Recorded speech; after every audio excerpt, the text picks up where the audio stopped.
प्यारे दर्शकों, समय समय मुताबक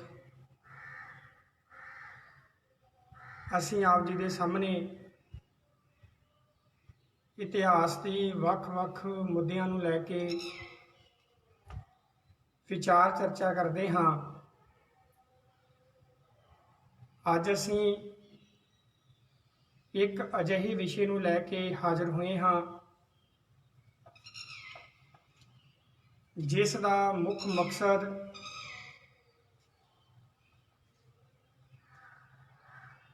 ਉਹਨਾਂ तमाम शहीदां नूं सिजदा करना है जिन्हां ने गुरुद्वारा साहिबान की मान मर्यादा नूं बहाल कराउण वास्ते अनेकां कुर्बानियां दित्तियां, अनेकां शहीदी दे जाम पीते। मेरी मुराद गुरुद्वारा गुरु का बाग ਦਾ जो मोर्चा लगा सी, उस मोर्चे के अंदर अनेकां सिंह ਸਿੰਘਣੀਆਂ ने शहीदी प्राप्त करके उस समय के ਜਿਹੜੇ महंत ਜਾਂ अंग्रेजी हकूमत के दरिंदे सन, उन्हां दे कोलों गुरुद्वारा गुरु का बाग उसनूं किवें आज़ाद करवाया, किवें उहदी मान मर्यादा नूं दोबारा जो गुरु काल दे वेले तो चलदी आ रही सी उहनूं दोबारा लीहां दे उत्ते लिआंदा। इन्हां सवालां दे जवाब देण वास्ते अज साडे कोल कौम दे महान प्रचारक विद्वान भाई निर्मल सिंह जी सुर सिंह पहुंचे हैं। असीं गुरुद्वारा गुरु का बाग मोर्चे के इतिहास तो जाणू होवांगे ते मैं प्रोग्राम मान मत्ता इतिहास विच भाई निर्मल सिंह जी सुर सिंह नूं जिउं आया आखदा होया फतेह की सांझ करदा हाँ। वाहिगुरू जी का खालसा, वाहिगुरू जी की फतेह। वाहिगुरू जी का खालसा, वाहिगुरू जी की फतेह।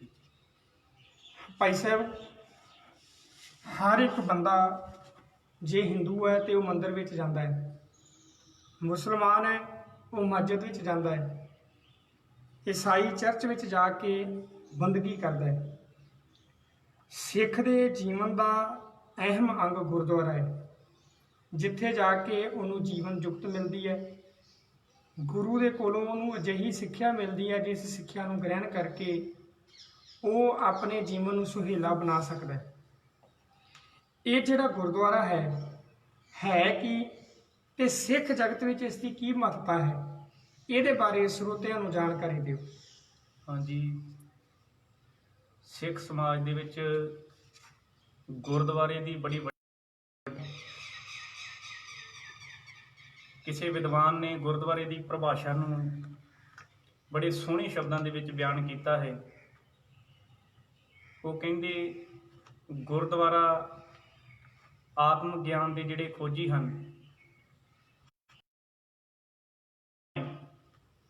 इत्थे आउंदे जांदे राहगीर मुसाफरां नूं ठहरन वास्ते जगह मिलती है। इत्थे रोगियों के लिए दवाखानियां का प्रबंध हुंदा है, भुखियां के लिए लंगर का प्रबंध है, ते किसी गरीब गुरमे की आवाज़ नूं जदों दबाया जाता है उहदे हक दे विच हां दा नारा मारन करन वास्ते इत्थे सूरमिਆਂ का प्रबंध है। गुरुद्वारे की परिभाषा के बाबत 5 निशानियां दसियां गईयां हन, जिहदे विच सब तो पहला साहिब श्री गुरु ग्रंथ साहिब जी का प्रकाश, संगत, पंगत, निशान साहब ते नगारे का जिक्र मिलता है। गुरुद्वारा वो स्थान है जिसका सिख के जीवन दे विच बड़ा वड्डा रोल है।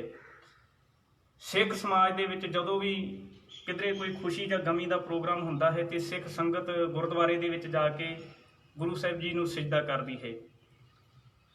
गुरुद्वारियां दे विच गुरु ग्रंथ साहिब जी की विचारधारा का प्रचार प्रसार किया जाता, जां उत्थे गुरमत की जो भी परिभाषा है उन्होंने डिफाइन करके अगे संगत तक पहुँचाया जाता है। सो इस तरह आप इवें भी कह सकते हाँ, जिथे किसी बिना वितकरे तो किसी भी धर्म के नाल संबंध रखने वाला कोई भी ਗੈਰ ਸਿੱਖ ਹੋਵੇ ਜਾਂ ਸਿੱਖ ਹੋਵੇ, ਜਿਹੜਾ ਉੱਥੇ ਆਣ ਕੇ ਬੈਠ ਸਕਦਾ ਹੈ, ਜਿਹੜਾ ਸੰਗਤ ਦੇ ਵਿੱਚ ਬੈਠ ਕੇ ਗੁਰਬਾਣੀ ਦਾ ਆਨੰਦ ਮਾਣ ਸਕਦਾ ਹੈ, ਪੰਗਤ ਦੇ ਵਿੱਚ ਬੈਠ ਕੇ ਪ੍ਰਸ਼ਾਦਾ ਛਕ ਸਕਦਾ ਹੈ, ਜਿਹਦੇ ਨਾਲ ਕਿਸੇ ਵੀ ਪ੍ਰਕਾਰ ਦਾ ਕੋਈ ਵਿਤਕਰਾ, ਕੋਈ ਭਿੰਨ ਭੇਦ ਨਹੀਂ ਕੀਤਾ ਜਾਂਦਾ, ਉਹ ਜਿਹੜੀ ਸਥਾਨ ਹੈ ਉਸ ਨੂੰ ਅਸੀਂ ਗੁਰਦੁਆਰਾ ਆਖਦੇ ਹਾਂ। ਬਹੁਤ ਵਧੀਆ ਤਰੀਕੇ ਦੇ ਨਾਲ ਤੁਸੀਂ ਗੁਰਦੁਆਰਾ ਸਾਹਿਬ ਦੀ ਜਿਹੜੀ ਪਰਿਭਾਸ਼ਾ ਹੈ ਉਹਨੂੰ ਐਕਸਪਲੇਨ ਕੀਤਾ ਹੈ। ਸ਼ਾਇਦ ਜੇ ਅੱਜ ਜਿਹੜੇ ਲੋਕ ਇਹ ਗੱਲ ਕਹਿੰਦੇ ਨੇ ਵੀ ਗੁਰਦੁਆਰਾ ਕਹਿੰਦੇ ਕਿਹਨੂੰ ਨੇ, ਜੇ ਇਹ ਪਰਿਭਾਸ਼ਾ ਉਹਨਾਂ ਨੂੰ ਸਮਝ ਲੱਗ ਜਾਏ ਤੇ ਬਹੁਤ ਵੱਡੇ ਭੁਲੇਖੇ ਜਿਹੜੇ ਨੇ ਉਹ ਸਾਡੇ ਮਨਾਂ ਦੇ ਵਿੱਚੋਂ ਦੂਰ ਹੋ ਸਕਦੇ ਨੇ। ਕਿਉਂਕਿ ਕਿਸੇ ਬਿਲਡਿੰਗ ਨੂੰ ਅਸੀਂ ਗੁਰਦੁਆਰਾ ਕਹਿ ਨਹੀਂ ਸਕਦੇ, ਹਾਂਜੀ, ਉਹਦੇ ਵਾਸਤੇ ਸਪੈਸ਼ਲ ਕੋਈ ਮਾਨ ਮਰਜ਼ਾਦਾ ਹੈ, ਉੱਥੇ ਕੁਝ ਚੀਜ਼ਾਂ ਦਾ ਹੋਣਾ ਜ਼ਰੂਰੀ ਹੈ। ਉਹ ਸਾਰੀਆਂ ਚੀਜ਼ਾਂ ਰਲ ਕੇ ਇੱਕ ਗੁਰਦੁਆਰੇ ਦਾ ਰੂਪ ਬਣਦੀਆਂ ਨੇ, ਤੇ ਜੇ ਉਹਨਾਂ ਵਿੱਚੋਂ ਕੋਈ ਵੀ ਚੀਜ਼ ਨਹੀਂ ਆ ਜਾਂ ਇੱਕ ਅੱਧੀ ਚੀਜ਼ ਘੱਟ ਹੈ, ਅਸੀਂ ਉਹਨੂੰ ਗੁਰਦੁਆਰਾ ਨਹੀਂ ਕਹਿ ਸਕਦੇ। ਜਿਵੇਂ ਅੱਜ ਸਾਡੀ ਕੌਮ ਦੇ ਅੰਦਰ ਇੱਕ ਬੜਾ ਵੱਡਾ ਭੁਲੇਖਾ ਹੈ ਕਿ ਕੁਝ ਠਾਠ ਜਿਹੜੇ ਨੇ ਉਹ ਸਾਡੀ ਕੌਮ ਦੇ ਸਿਰ ਤੇ ਮੜੇ ਗਏ ਨੇ, ਜਿਨ੍ਹਾਂ ਦੇ ਵਿੱਚ ਜਿਹੜੀਆਂ ਚੀਜ਼ਾਂ ਇੱਕ ਗੁਰਦੁਆਰੇ ਦਾ ਰੂਪ ਬਣਦੀਆਂ ਨੇ, ਜਿਨ੍ਹਾਂ ਨੂੰ ਅਸੀਂ ਇਕੱਠੀਆਂ ਕਰਕੇ ਇੱਕ ਗੁਰਦੁਆਰੇ ਦਾ ਰੂਪ ਕਹਿੰਦੇ ਆ, ਅਸਲੀ ਗੁਰਦੁਆਰਾ ਕਹਿੰਦੇ ਆ, ਉਹ ਚੀਜ਼ਾਂ ਸਾਨੂੰ ਉੱਥੇ ਦਿਖਾਈ ਨਹੀਂ ਦਿੰਦੀਆਂ। ਬਹੁਤ ਵਧੀਆ ਤਰੀਕੇ ਦੇ ਨਾਲ ਤੁਸੀਂ ਗੁਰਦੁਆਰੇ ਨੂੰ ਡਿਫਾਈਨ ਕੀਤਾ ਹੈ। ਗੁਰੂ ਕਾਲ ਦੇ ਵੇਲੇ ਜਿਹੜੀ ਗੁਰਦੁਆਰੇ ਦੀ ਮਰਜ਼ਾਦਾ ਹੈ ਉਹ ਕਿਵੇਂ ਦੀ ਸੀ? ਹਾਂਜੀ, ਜੇ ਆਪਾਂ ਭਾਈ ਗੁਰਦਾਸ ਜੀ ਦੀਆਂ ਵਾਰਾਂ ਨੂੰ ਪੜ੍ਹੀਏ ਤੇ ਉਹਨਾਂ ਦੇ ਵਿੱਚ ਬੜਾ ਸਪਸ਼ਟ ਲਿਖਿਆ ਹੈ, ਸੋਦਰ ਆਰਤੀ ਗਾਵੀਏ ਅੰਮ੍ਰਿਤ ਵੇਲੇ ਜਾਪ ਉਚਾਰਾ। ਜੇ ਆਪਾਂ ਬਾਣੀਆਂ ਦੀ ਗੱਲ ਕਰੀਏ ਤਾਂ ਇੱਥੇ ਗੁਰੂ ਗ੍ਰੰਥ ਸਾਹਿਬ ਜੀ ਦੀ ਬਾਣੀ ਦੇ ਵਿੱਚੋਂ ਸਵੇਰ ਦੇ ਸਮੇਂ, ਸੰਧਿਆ ਦੇ ਸਮੇਂ, ਰਾਤਰੀ ਦੇ ਸਮੇਂ ਗੁਰੂ ਗ੍ਰੰਥ ਸਾਹਿਬ ਜੀ ਦੀ ਬਾਣੀ ਪੜ੍ਹੀ ਜਾਂਦੀ ਹੈ। ਆਸਾ ਜੀ ਦੀ ਵਾਰ ਦੇ ਕੀਰਤਨ ਹੁੰਦੇ ਹਨ। ਇਸ ਤੋਂ ਇਲਾਵਾ ਗੁਰੂ ਸਾਹਿਬ ਜੀ ਨੇ ਗੁਰਦੁਆਰੇ ਦੇ ਵਿੱਚ ਸੰਗਤ ਦਾ ਪ੍ਰਬੰਧ ਕੀਤਾ, ਪੰਗਤ ਦਾ ਪ੍ਰਬੰਧ ਕੀਤਾ, ਦਵਾਖਾਨਿਆਂ ਦਾ ਪ੍ਰਬੰਧ ਕੀਤਾ।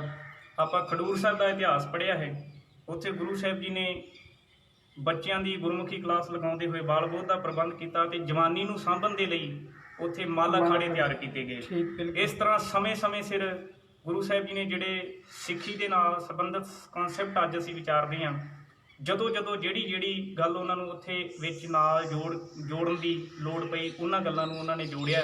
ਸੋ ਇਸ ਤਰ੍ਹਾਂ ਗੁਰਦੁਆਰੇ ਦਾ ਜਿਹੜਾ ਦਾਇਰਾ ਉਹ ਬੜਾ ਵਿਸ਼ਾਲ ਹੁੰਦਾ ਗਿਆ। ਜਿਵੇਂ ਗੁਰੂ ਸਾਹਿਬ ਜੀ ਨੇ 22 ਮੰਜੀਆਂ 52 ਪੀੜੇ ਸਥਾਪਿਤ ਕੀਤੇ, ਮਸੰਦ ਪ੍ਰਥਾ ਕਾਇਮ ਕੀਤੀ, ਦਸਵੰਧ ਕਾਇਮ ਕੀਤੀ। ਇਸੇ ਪ੍ਰਕਾਰ ਗੁਰੂ ਸਾਹਿਬ ਜੀ ਨੇ, ਗੁਰੂ ਹਰਗੋਬਿੰਦ ਸਾਹਿਬ ਜੀ ਦਾ ਇਤਿਹਾਸ ਜਦੋਂ ਆਪਾਂ ਪੜ੍ਹਦੇ ਹਾਂ, ਉਹਨਾਂ ਨੇ ਸੋਹਣੀਆਂ ਜਵਾਨੀਆਂ ਦੀ ਮੰਗ ਕੀਤੀ, ਚੰਗੇ ਘੋੜੇ, ਚੰਗੇ ਸ਼ਸਤਰ, ਚੰਗੇ ਹਥਿਆਰਾਂ ਦੀ ਮੰਗ ਕੀਤੀ। ਸੋ ਗੁਰੂ ਕਾਲ ਦੇ ਦੌਰਾਨ ਗੁਰਦੁਆਰਿਆਂ ਦੇ ਵਿੱਚ ਪ੍ਰਬੰਧ ਜਿਹੜਾ ਹੈ ਗੁਰਮਤਿ ਆਸ਼ੇ ਮੁਤਾਬਕ ਬੜੇ ਵਧੀਆ ਤਰੀਕੇ ਦੇ ਨਾਲ ਉਸ ਸਮੇਂ ਜਿਹੜਾ ਚੱਲਦਾ ਰਿਹਾ।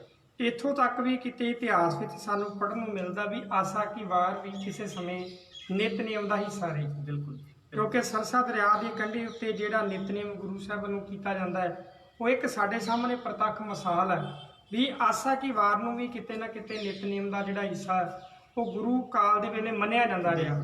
ਪਰ ਅੱਜ ਹੌਲੀ-ਹੌਲੀ ਉਹ ਉਹਨਾਂ ਚੀਜ਼ਾਂ ਦੇ ਵਿੱਚ ਬਦਲਾਅ ਆ ਰਿਹਾ। ਗੁਰੂ ਕਾਲ ਤੋਂ ਬਾਅਦ ਜਿਹੜੀ ਗੁਰਦੁਆਰੇ ਦੀ ਮਰਜ਼ਾਦਾ ਹੈ ਉਵੇਂ ਹੀ ਰਹੀ ਜਾਂ ਉਹਦੇ ਵਿੱਚ ਕੋਈ ਨਾ ਕੋਈ ਗਿਰਾਵਟ ਆਉਣੀ ਸ਼ੁਰੂ ਹੋਈ? ਗੁਰੂ ਕਾਲ ਦੇ ਦੌਰਾਨ ਗੁਰਦੁਆਰਿਆਂ ਦਾ ਜਿਹੜਾ ਪ੍ਰਬੰਧ ਸੀ ਉਹ ਬਿਲਕੁਲ ਗੁਰੂ ਸਾਹਿਬ ਜੀ ਦੀ ਆਪਣੀ ਦੇਖ ਰੇਖ ਦੇ ਹੇਠ ਬੜੇ ਵਧੀਆ ਤਰੀਕੇ ਦੇ ਨਾਲ ਚੱਲਦਾ ਰਿਹਾ ਹੈ। ਉਸ ਤੋਂ ਬਾਅਦ ਜਦੋਂ ਗੁਰ ਇਤਿਹਾਸ ਤੋਂ ਇਲਾਵਾ ਅਸੀਂ ਸਿੱਖ ਇਤਿਹਾਸ ਵੱਲ ਝਾਤੀ ਮਾਰਦੇ ਹਾਂ ਤੇ ਗੁਰੂ ਗੋਬਿੰਦ ਸਿੰਘ ਪਾਤਸ਼ਾਹ ਜੀ ਤੋਂ ਬਾਅਦ ਬਾਬਾ ਬੰਦਾ ਸਿੰਘ ਬਹਾਦਰ ਜੀ ਜਿਸ ਵੇਲੇ ਸ਼ਹਾਦਤ ਹੁੰਦੀ ਹੈ, ਉੱਥੋਂ ਤੱਕ ਆਪਾਂ ਕਹਿ ਸਕਦੇ ਹਾਂ ਕਿ ਸਮਾਂ ਬੜਾ ਵਧੀਆ ਸੀ। ਠੀਕ। 18ਵੀਂ ਸਦੀ ਦੇ ਦੌਰਾਨ ਜਦੋਂ ਗੁਰਦੁਆਰਿਆਂ ਦੇ ਵਿੱਚ ਵਿਗਾੜ ਪੈਦਾ ਹੋਇਆ ਹੈ, ਜਿਸ ਵਕਤ ਗੁਰੂ ਕਾ ਖਾਲਸਾ ਜੰਗਾਂ ਯੁੱਧਾਂ ਦੇ ਨਾਲ ਜੂਝ ਰਿਹਾ ਸੀ, ਗੁਰੂ ਕੇ ਸਿੰਘਾਂ ਦੇ ਸਿਰਾਂ ਦੇ ਉੱਤੇ ਇਨਾਮ ਤਜਵੀਜ਼ ਕੀਤੇ ਹੋਏ ਸੀ ਵਕਤ ਦੀ ਸਰਕਾਰ ਦੇ ਵੱਲੋਂ, ਤੇ ਉਹਨਾਂ ਨੇ ਆਪਣੇ ਘਰ ਗੁਰਦੁਆਰੇ ਤਿਆਗ ਕੇ ਜਦੋਂ ਜੰਗਲਾਂ ਦੇ ਵਿੱਚ ਜਾ ਕੇ ਪਨਾਹ ਲਈਏ, ਉਸ ਵਕਤ ਜਿਹੜੇ ਗੈਰ ਸਿੱਖ ਲੋਕ ਸੀ ਉਹਨਾਂ ਨੇ ਆਪਣੀ ਬਾਹਰੀ ਸ਼ਕਲ ਜਿਹੜੀ ਸੀ, ਬਾਹਰੀ ਦਿੱਖ ਜਿਹੜੀ ਉਹ ਸਿੱਖਾਂ ਵਾਲੀ ਇਖਤਿਆਰ ਕਰਕੇ ਇੱਕ ਪ੍ਰੋਪੇਗੰਡੇ ਦੇ ਅਧੀਨ ਗੁਰਦੁਆਰਿਆਂ ਦੇ ਵਿੱਚ ਕਾਬਜ ਹੋ ਕੇ ਤੇ ਉਸ ਤੋਂ ਬਾਅਦ ਜਿਹੜੇ ਇਹ ਵਿਗਾੜ ਉਹ ਸਾਨੂੰ ਵੇਖਣ ਦੇ ਵਿੱਚ ਮਿਲਦੇ ਨੇ। ਉਦੋਂ ਜਿਹੜੇ ਗੁਰਦੁਆਰੇ ਦੇ ਪ੍ਰਬੰਧਕੀ ਢਾਂਚੇ ਦੇ ਵਿੱਚ ਜਿਹੜੇ ਉਹ ਵਿਗਾੜ ਆਉਣੇ ਸ਼ੁਰੂ ਹੋਏ। ਗੁਰੂ ਕਾਲ ਦੇ ਦੌਰਾਨ ਇਹ ਪ੍ਰਬੰਧ ਬੜੇ ਵਧੀਆ ਤਰੀਕੇ ਦੇ ਨਾਲ ਚੱਲਦਾ ਰਿਹਾ ਜੀ।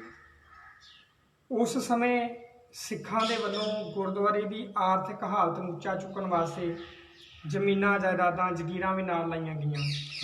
ਹੁਣ ਜਿਹੜੇ ਉੱਥੇ ਬੈਠੇ ਹੋਏ ਲੋਕ ਨੇ, ਜਿਨ੍ਹਾਂ ਨੂੰ ਅਸੀਂ ਉਦਾਸੀ ਜਾਂ ਨਿਰਮਲੇ ਜਾਂ ਮਹੰਤ ਵੀ ਕਹਿ ਸਕਦੇ ਹਾਂ, ਉਹਨਾਂ ਨੇ ਵੇਖਿਆ ਵੀ ਸਿੱਖ ਜਿਹੜੇ ਗੁਰਦੁਆਰੇ ਨਾਲ ਜੁੜੇ ਹੋਏ ਸਨ ਉਹ ਤੇ ਪਿੰਡ ਛੱਡ ਕੇ, ਸ਼ਹਿਰ ਛੱਡ ਕੇ ਜੰਗਲਾਂ ਵਿੱਚ ਰਹਿਣ ਲੱਗ ਪਏ।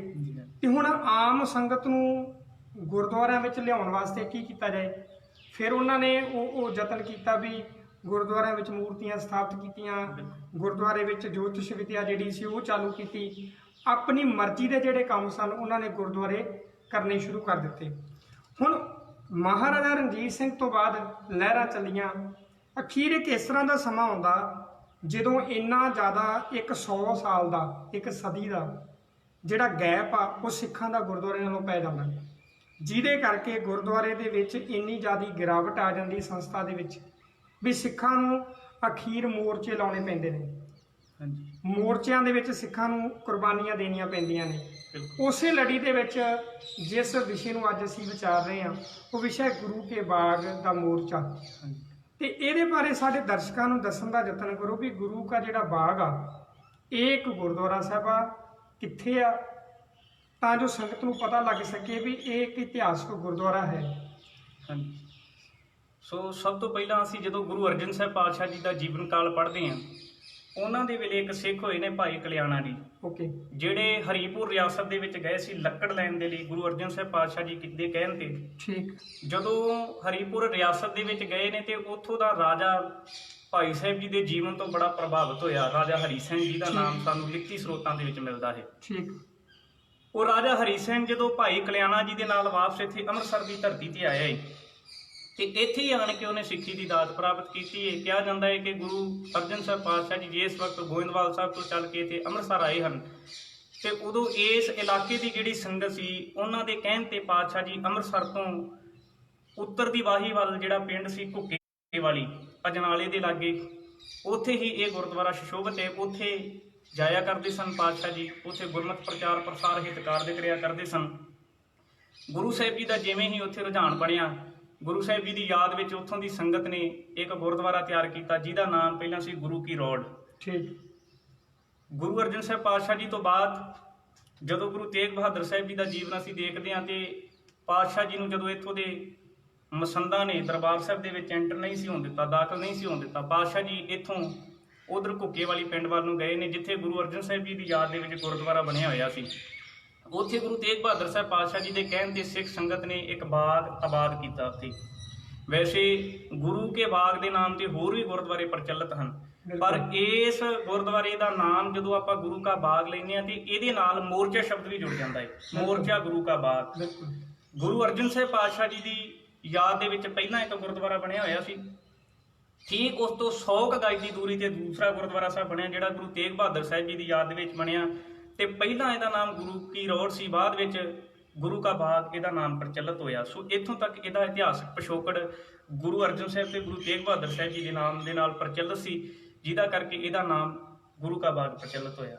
ਇੱਥੋਂ ਦਾ ਜਿਹੜਾ ਪ੍ਰਬੰਧ ਆ ਇਹ ਕਿਹਨਾਂ ਦੇ ਕੋਲ ਸੀ? ਸਿੱਖ ਜਗਤ ਕੋਲ ਸੀ ਜਾਂ ਕਿਸੇ ਹੋਰ ਸੰਸਥਾ ਦੇ ਕੋਲ ਸੀ ਇਸ ਗੁਰਦੁਆਰੇ ਸਾਹਿਬ ਦਾ ਪ੍ਰਬੰਧ? ਹਾਂਜੀ, ਜਿਵੇਂ ਆਪਾਂ ਗੱਲ ਕੀਤੀ ਹੈ ਕਿ ਜਿੰਨੇ ਵੀ ਗੁਰਦੁਆਰੇ ਸੀ ਜਦੋਂ ਗੁਰੂ ਕਾਲ ਦੇ ਦੌਰਾਨ ਆਪਾਂ ਉਹਨਾਂ ਦਾ ਪਿਛੋਕੜ ਪੜ੍ਹਦੇ ਹਾਂ ਤੇ ਉੱਥੇ ਬੜੇ ਵਧੀਆ ਤਰੀਕੇ ਦੇ ਨਾਲ ਕਾਰਜ ਹੁੰਦੇ ਰਹੇ। ਉਹ ਗੁਰੂ ਸਾਹਿਬ ਜੀ ਦੀ ਆਪਣੀ ਨਿਗਰਾਨੀ ਦੇ ਹੇਠ ਉਹ ਜਿਹੜਾ ਸਾਰਾ ਪ੍ਰਬੰਧ ਉਹਨਾਂ ਦੀ ਆਪਣੀ ਦੇਖ ਰੇਖ ਦੇ ਹੇਠ ਸੀ। ਬਾਅਦ ਵਿੱਚ ਸਿੱਖ ਸੰਗਤਾਂ ਗੁਰੂ ਕਾਲ ਤੋਂ ਬਾਅਦ ਉੱਥੇ ਕਾਬਜ ਹੋਈਆਂ ਤੇ ਜਦੋਂ 18ਵੀਂ ਸਦੀ ਤੋਂ ਬਾਅਦ ਮਸੰਦ ਜਿਹੜੇ ਇਹ ਲੋਕ ਸੀ ਉਦਾਸੀ ਜਾਂ ਨਿਰਮਲੀ ਜਿਨ੍ਹਾਂ ਨੂੰ ਆਪਾਂ ਕਹਿੰਦੇ ਆ, ਇਹ ਗੁਰਦੁਆਰਿਆਂ ਦੇ ਵਿੱਚ ਕਾਬਜ ਹੋ ਗਏ ਕਿਉਂਕਿ ਗੁਰੂ ਕੇ ਖਾਲਸਾ ਜੰਗਲਾਂ ਦੇ ਵਿੱਚ ਗਿਆ ਹੋਇਆ ਸੀ। ਉਸ ਵਕਤ ਹੀ ਇੱਥੇ ਗੁਰਦੁਆਰੇ ਦੇ ਵਿੱਚ ਜਿਹੜਾ ਮਸੰਦਾਂ ਦਾ ਉਹ ਕਬਜ਼ਾ ਹੋਇਆ। ਤੇ ਕਿਹੜਾ ਮਸੰਦ ਜਿਹੜਾ ਸੀ ਉਹਦਾ ਕੀ ਪਿਛੋਕੜ ਆ ਜਿਹਨੇ ਜਿਹੜਾ ਇੱਥੋਂ ਦਾ ਪ੍ਰਬੰਧ ਨੂੰ ਸੰਭਾਲ ਰਿਹਾ ਸੀ? ਹਾਂਜੀ, ਇੱਥੋਂ ਦਾ ਜਿਹੜਾ ਮਸੰਦ ਸੀ ਜਿਹਦੇ ਵਿਰੁੱਧ ਗੁਰੂ ਕੇ ਸਿੱਖਾਂ ਨੇ ਉਸ ਵੇਲੇ ਬਗਾਵਤ ਕਰਕੇ ਮੋਰਚਾ ਜਿਹੜਾ ਲਾਇਆ ਸੀ ਉਹਦਾ ਨਾਮ ਸੀ ਮਹੰਤ ਸੁੰਦਰਦਾਸ। ਕਿਹਾ ਜਾਂਦਾ ਹੈ ਕਿ ਅੰਮ੍ਰਿਤਸਰ ਦੀ ਧਰਤੀ ਤੇ ਹੀ ਜੰਮਿਆ ਪਲਿਆ ਇਹ ਉੱਥੋਂ ਦਾ ਹੀ ਵਸਨੀਕ ਸੀ ਤੇ ਇਹ ਮਹੰਤ ਬਿਸ਼ਨ ਦਾਸ ਦਾ ਚੇਲਾ ਸੀ। ਠੀਕ।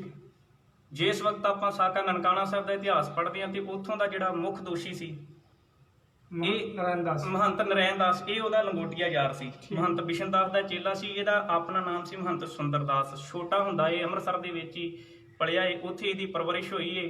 ਪਹਿਲਾਂ ਇਹ ਹਲਵਾਈ ਦੀ ਦੁਕਾਨ ਤੇ ਲੱਗਾ ਰਿਹਾ, ਉਸ ਤੋਂ ਬਾਅਦ ਇਹਨੂੰ ਪਹਿਲਵਾਨੀ ਦਾ ਥੋੜਾ ਸ਼ੌਂਕ ਸੀ ਤੇ ਜਦੋਂ ਇਹਨੇ ਮਹੰਤ ਬਿਸ਼ਨ ਦਾਸ ਦੀ ਸੰਗਤ ਉੱਥੇ ਕੀਤੀ ਤੇ ਉੱਥੇ ਗੁਰਬਾਣੀ ਪੜ੍ਹਨੀ ਉਤੋਂ ਸਿੱਖ ਕੇ ਤੇ ਬਾਅਦ ਵਿੱਚ ਮਹੰਤ ਬਿਸ਼ਨ ਦਾਸ ਤੋਂ ਬਾਅਦ ਇਹ ਮੋਰਚਾ ਗੁਰੂ ਕਾ ਬਾਗ ਜਿਹੜਾ ਗੁਰਦੁਆਰਾ ਹੈ ਉੱਥੇ ਉਸ ਤੋਂ ਬਾਅਦ ਇਹ ਕਾਬਜ ਹੋ ਗਿਆ। ਜਿਹੜਾ ਗੁਰੂ ਕੇ ਬਾਗ ਦਾ ਮੋਰਚਾ ਇਹਦੇ ਲੱਗਣ ਦਾ ਕਾਰਨ ਕੀ ਆ? ਹਾਂਜੀ ਵੀਰ ਜੀ, ਜਿਵੇਂ ਆਪਾਂ ਦੇਖਦੇ ਹਾਂ ਕਿ ਜਦੋਂ ਮਹੰਤਾਂ ਦਾ ਜਿਹੜਾ ਪ੍ਰਬੰਧ ਗੁਰਦੁਆਰਿਆਂ ਦੇ ਵਿੱਚ ਆਇਆ, ਉੱਥੇ ਬਹੁਤ ਸਾਰੇ ਵਿਗਾੜ ਪੈਦਾ ਹੋ ਚੁੱਕੇ ਬਿਲਕੁਲ ਜੀ, ਸੀ, ਬਿਲਕੁਲ। ਕਿਉਂਕਿ ਉਹਨਾਂ ਨੇ ਗੁਰੂ ਕੀ ਗੋਲਕ ਨੂੰ ਆਪਣੇ ਨਿੱਜੀ ਮਫਾਦਾਂ ਦੇ ਲਈ ਵਰਤਣਾ ਸ਼ੁਰੂ ਕਰ ਦਿੱਤਾ ਸੀ। ਇਹ ਜਿਹੜੇ ਮਹੰਤ ਸੀ, ਇਹ ਬੜੇ ਅਯਾਸ਼ੀ ਕਿਸਮ ਦੇ ਬੰਦੇ ਸੀ, ਵਿਭਚਾਰੀ ਸੀ, ਸ਼ਰਾਬੀ ਸੀ, ਗੁਰਦੁਆਰਿਆਂ ਦੇ ਵਿੱਚ ਆਪਣੀਆਂ ਮਨਮਰਜ਼ੀਆਂ ਕਰਨ ਵਾਲੇ ਇਹ ਜਿਹੜੇ ਲੋਕ ਸਨ। ਇੱਥੇ ਮੈਂ ਇੱਕ ਗੱਲ ਤੁਹਾਨੂੰ ਪੁੱਛਣਾ ਚਾਹਾਂਗਾ ਵੀ ਜਦੋਂ ਵੀ ਕੋਈ ਬੰਦਾ ਗੁਨਾਹ ਕਰਦਾ, ਹਾਂਜੀ, ਉਹ ਜਾਂ ਤੇ ਇਸ ਕਰਕੇ ਕਰਦਾ ਵੀ ਉਹਦੇ ਪਿੱਛੇ ਕੋਈ ਸਪੋਰਟ ਹੁੰਦੀ ਆ, ਬਿਲਕੁਲ ਤਾਕਤ ਹੁੰਦੀ ਆ, ਜਾਂ ਉਹ ਅਮੀਰ ਘਰਾਣੇ ਨਾਲ ਸੰਬੰਧ ਰੱਖਦਾ ਹੁੰਦਾ ਵੀ ਉਹਦੇ ਕੋਲ ਪੈਸਾ ਖੁੱਲਾ ਹੁੰਦਾ। ਇਹਦੇ ਵਿੱਚ ਕੀ ਕਾਰਨ ਹੋ ਸਕਦਾ ਵੀ ਜੇ ਮਹੰਤਾਂ ਵਿੱਚ ਇੰਨੀ ਗਿਰਾਵਟ ਆਈ, ਉਹਦੇ ਆਉਣ ਦਾ ਕਾਰਨ ਕੀ ਹੋ ਸਕਦਾ ਵੀ ਇਹਨਾਂ ਨੂੰ ਕਿਸੇ ਦੀ ਸਪੋਰਟ ਸੀ? ਬਿਲਕੁਲ ਜੀ, ਇੱਕ ਤਾਂ ਇਹਨਾਂ ਨੂੰ ਸਰਕਾਰੀ ਸ਼ਹਿ ਸੀ, ਦੂਜੀ ਗੱਲ ਇਹ ਕਿ ਗੁਰੂ ਕੇ ਸਿੱਖ ਉਦੋਂ ਗੁਰਦੁਆਰਿਆਂ ਦੇ ਵਿੱਚ ਮੌਜੂਦ ਨਹੀਂ ਸੀ, ਇਸ ਕਰਕੇ ਇਹਨਾਂ ਦੇ ਕੋਲੇ ਖੁੱਲਾ ਸਮਾਂ ਸੀ, ਆਪਣੀਆਂ ਮਨਮਰਜ਼ੀਆਂ ਇਹ ਕਰਦੇ ਸੀ, ਕੋਈ ਰੋਕਣ ਟੋਕਣ ਵਾਲਾ ਇਹਨਾਂ ਨੂੰ ਨਹੀਂ ਸੀ। ਕਿਉਂਕਿ ਇਹ ਜਿਹੜਾ ਸਮਾਂ ਚੱਲਣ ਡਿਆ ਵੀ ਇਹ ਅੰਗਰੇਜ਼ ਹਕੂਮਤ ਦਾ ਸਮਾਂ, ਅੰਗਰੇਜ਼ੀ ਬ੍ਰਿਟਿਸ਼ ਰਾਜ ਦਾ ਸਮਾਂ, ਬਿਲਕੁਲ ਬਿਲਕੁਲ। ਤੇ ਇਹਦਾ ਮਤਲਬ ਵੀ ਜਿਹੜੀ ਅੰਗਰੇਜ਼ੀ ਹਕੂਮਤ ਆ ਉਹ ਇਹਨਾਂ ਨੂੰ ਸ਼ਹਿ ਦੇ ਰਹੀ ਆ। ਬਿਲਕੁਲ, ਅੰਗਰੇਜ਼ੀ ਹਕੂਮਤ ਦਾ ਇਹਨਾਂ ਨੂੰ ਥਾਪੜਾ ਸੀ ਜੀ, ਉਹਨਾਂ ਦੇ ਕਹਿਣ ਤੇ ਹੀ ਇਹ ਮਨਮਰਜ਼ੀਆਂ ਗੁਰਦੁਆਰਿਆਂ ਦੇ ਵਿੱਚ ਕਰਿਆ ਕਰਦੇ ਸਨ। ਬਿਲਕੁਲ। ਸੋ ਇਹ ਜਿਹੜਾ ਮਹੰਤ ਸੁੰਦਰਦਾਸ ਸੀ ਵੀ ਬੜਾ ਵਿਗੜਿਆ ਹੋਇਆ ਅਨਸਰ ਸੀ। ਇਹਨੂੰ ਗੁਰੂ ਕੇ ਸਿੱਖਾਂ ਨੇ 30 ਜਨਵਰੀ 1921 ਈਸਵੀ ਨੂੰ ਸਰਦਾਰ ਕਰਤਾਰ ਸਿੰਘ ਝੱਬਰ, ਸਰਦਾਰ ਦਾਨ ਸਿੰਘ ਜੀ ਬਿਸ਼ੋਆ, ਇਹਨਾਂ ਨੇ ਜਾ ਕੇ ਉਸ ਵਕਤ ਸਮਝਾਇਆ ਵੀ ਕਿ ਜੇ ਤੂੰ ਆਪਣੀਆਂ ਮਨਮਰਜ਼ੀਆਂ ਕਰਨੀਆਂ ਹੈ ਤੇ ਫਿਰ ਗੁਰਦੁਆਰੇ ਦਾ ਪ੍ਰਬੰਧ ਹੈ ਜਿਹੜਾ ਉਹ ਸਿੱਖ ਸੰਗਤ ਆਪਣੇ ਹੱਥਾਂ ਹੇਠ ਲੈ ਲਵੇਗੀ। ਇਸ ਕਰਕੇ ਜੇ ਗੁਰਦੁਆਰੇ ਦੇ ਵਿੱਚ ਰਹਿਣਾ ਹੈ ਤੇ ਤੈਨੂੰ ਬੜੇ ਤਰੀਕੇ ਦੇ ਨਾਲ ਗੁਰਮਤਿ ਰਹਿਤ ਮਰਿਆਦਾ ਦਾ ਧਾਰਨੀ ਹੋਣਾ ਪਵੇਗਾ। ਸੋ ਉਸ ਵਕਤ ਉਹਨਾਂ ਗੁਰੂ ਕੇ ਸਿੱਖਾਂ ਦੀ ਗੱਲ ਇਹਨੇ ਮੰਨ ਲਈ, ਉਹਨਾਂ ਦੀ ਹਾਂ ਦੇ ਵਿੱਚ ਹਾਂ ਮਿਲਾਈ। ਜਿਸ ਵਕਤ ਗੁਰੂ ਕੇ ਸਿੰਘਾਂ ਨੇ ਇਹਨੂੰ ਇਸ ਪ੍ਰਕਾਰ ਜਾ ਕੇ ਆਖਿਆ, ਕਿਹਾ ਜਾਂਦਾ ਹੈ ਕਿ ਉਦੋਂ ਥੋੜੇ ਸਮੇਂ ਬਾਅਦ ਇਹਨੇ ਖੰਡੇ ਬਾਟੇ ਦੀ ਪਹੁਲ ਛਕੀ। ਖੰਡੇ ਬਾਟੇ ਦੀ ਪਹੁਲ ਛਕਣ ਤੋਂ ਬਾਅਦ ਇਹਦਾ ਨਾਮ ਜੋਗਿੰਦਰ ਸਿੰਘ ਰੱਖਿਆ। ਇਹਨੇ ਆਨੰਦ ਕਾਰਜ ਕਰਾਇਆ ਗੁਰਮਤਿ ਵਿਧੀ ਦੇ ਮੁਤਾਬਕ। ਥੋੜਾ ਕੁ ਸਮਾਂ ਇਹਨੇ ਬੜੇ ਵਧੀਆ ਤਰੀਕੇ ਦੇ ਨਾਲ ਉੱਥੇ ਜਿਹੜਾ ਵਾ ਉਹ ਦਿਨ ਕਟੀ ਕੀਤੇ, ਪਰ ਬਾਅਦ ਵਿੱਚ ਆਪਣੀਆਂ ਪਹਿਲੀਆਂ ਆਦਤਾਂ ਦੇ ਮੁਤਾਬਕ ਇਹਨੇ ਫਿਰ ਉੱਥੇ ਆਪਣੀਆਂ ਮਨਮਰਜ਼ੀਆਂ ਕਰਨੀਆਂ ਸ਼ੁਰੂ ਕਰ ਦਿੱਤੀਆਂ, ਜਿਹਦਾ ਕਰਕੇ ਇਹ ਮੋਰਚਾ ਬਾਅਦ ਵਿੱਚ ਲੱਗਿਆ। ਤੇ ਉੱਥੇ ਸੰਗਤ ਜਿਹੜੀ ਆ ਗੁਰੂ ਕੇ ਬਾਗ ਦੇ ਮੂਰਤੀ ਵਿੱਚ ਲੰਗਰ ਵੀ ਚੱਲਦਾ, ਸੰਗਤ ਪੰਗਤ ਦਾ ਸਿਧਾਂਤ ਕਿਤੇ ਨਾ ਕਿਤੇ ਹੈ। ਬਿਲਕੁਲ। ਜਿਹੜੀ ਆਮ ਸਿੱਖ ਜਨਰੇਸ਼ਨ ਆ ਉਹ ਲੰਗਰ ਨੂੰ ਬਹਾਲ ਕਰਨ ਵਾਸਤੇ ਲੱਕੜਾਂ ਦੀ ਉਹਨਾਂ ਨੂੰ ਜ਼ਰੂਰਤ ਆ, ਕਿਉਂਕਿ ਬਾਲਣ ਦੇ ਨਾਲ ਹੀ ਲੰਗਰ ਜਿਹੜਾ ਉਹ ਤਿਆਰ ਹੋਣਾ।